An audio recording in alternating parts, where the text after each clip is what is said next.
Hey guys, today I want to be talking to you guys about the basic history and notable achievements of the Denver Broncos football team in the NFL. My name is Steven Johnson. So we're going to get right into it.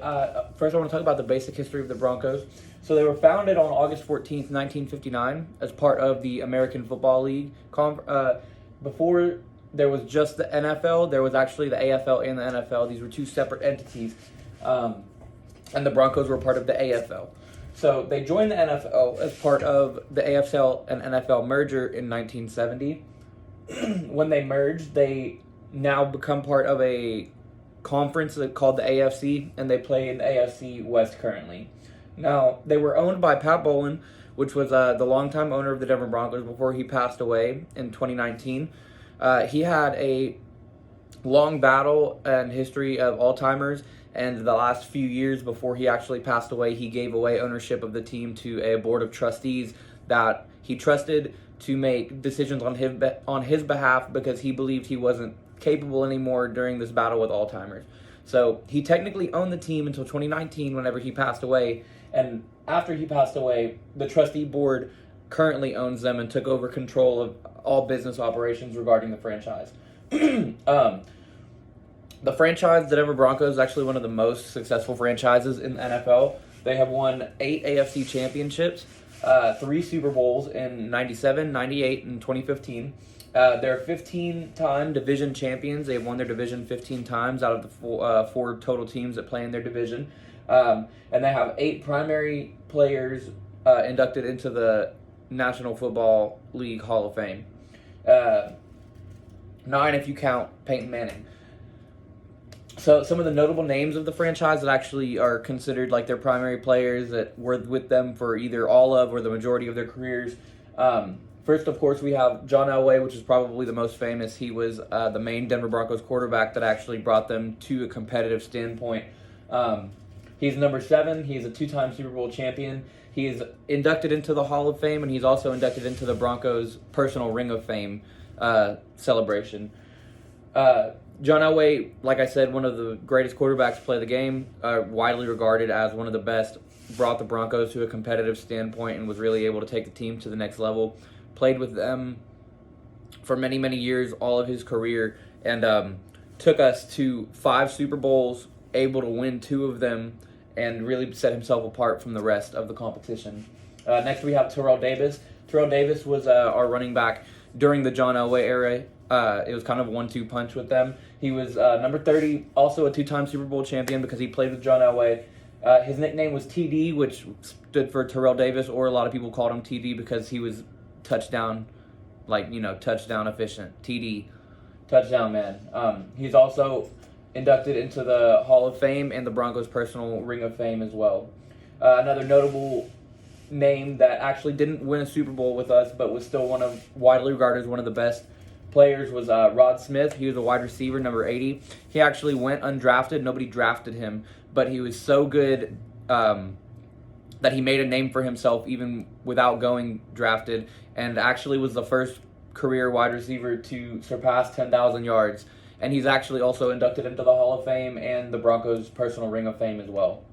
On the other side of the ball, because I've been talking offense, Champ Bailey, one of the greatest cornerbacks to ever play the game, was also one of the best Broncos players ever. He's number 24 cornerback, Hall of Famer, never won a Super Bowl with us, did play in Super Bowl 48 with us, but we lost that game, so he isn't a Super Bowl champion, but he is a Hall of Famer, was inducted into it recently, and is a 12-time Pro Bowler, which if you don't know, like Pro Bowl is the top of the top, that's the best players, and he was elected to it 12 times, and he's also on the all-decade team where they went and they looked at the best players from the whole decade and put them on a team. He's one of those as well.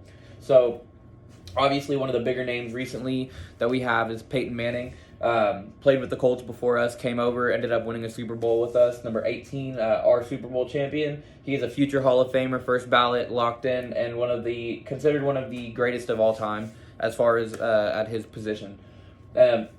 Even more recently, still playing with us, we have Von Miller, linebacker, number 58. He is a generational talent, one of the best to ever do it. He's already 25 all time for the sack list, and that includes people that have been playing since the start of the game. He has 106 career sacks and most definitely future first ballot Hall of Famer. So some of the notable wins that the Denver Broncos have. The first one will be Super Bowl 32 in 1997. This was played against the Broncos and the Packers. The Broncos entered this game never having won a Super Bowl, have already been to 3 of them. Lost all 3 before this point. So they had a very good season, 12-4, but the Packers entered at 13-3, and they were already the defending champs. It was so mismatched of a game, everybody thought, that the Packers were actually favored before the game to win by double digits. Everybody kind of wrote off the Broncos because of their past struggles in the Super Bowl and because of just how good the Packers were. So this was basically considered Elway's game. This is where he needed to show that he was the type of quarterback that people needed. And this is where this play comes from, called the helicopter run.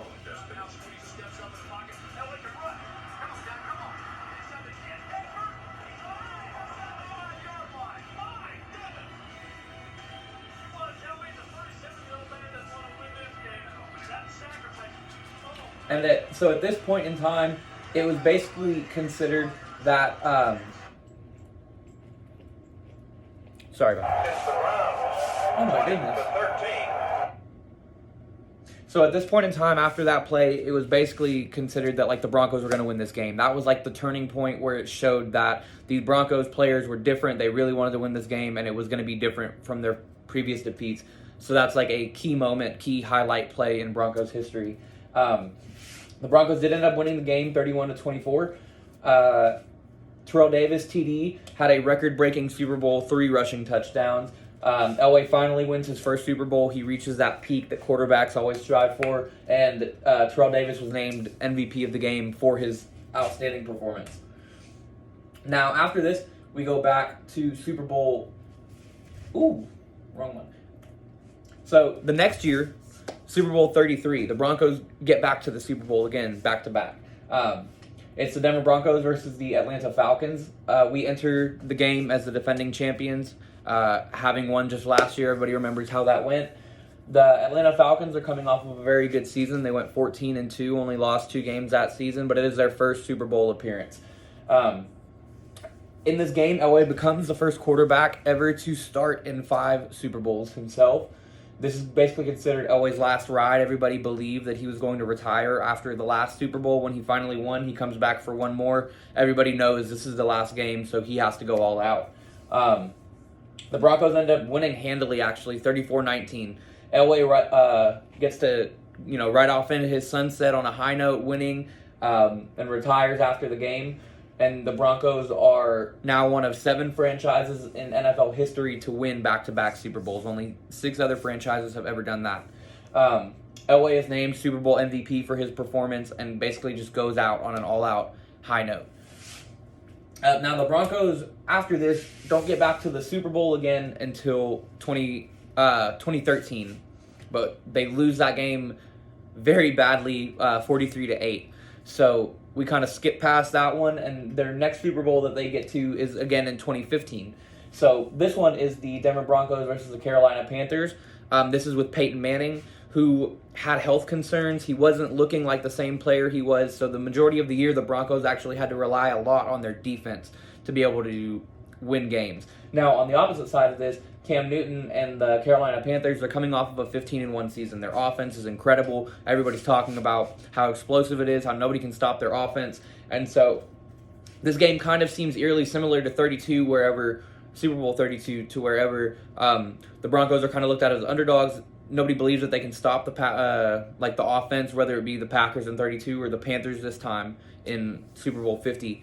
The Broncos defense actually manhandles and just has a complete monster performance against the Panthers. And the Broncos actually win pretty handily, 24-10. Von Miller is named the Super Bowl MVP with he causes 2 forced fumbles. Both of them were covered by the Broncos, 6 tackles, and then 2.5 sacks himself. One of the best games the Broncos have ever played, one of the greatest performances in Super Bowl history for the franchise, and just kind of all around considering the odds. And so, in general, the Broncos continue to be one of the most successful and well-ran franchises in NFL history and have a rich following and dedicated fan base. And I think Broncos players and fans alike kind of strive for that greatness. They hold themselves to higher standards because they know how great the franchise has been, and don't really accept mediocrity. And that's probably why they're my favorite team ever, regardless of sports, is just the drive to compete and to be great. So again, my name is Steven Johnson, and this was a brief history of the Denver Broncos. Thank you, guys.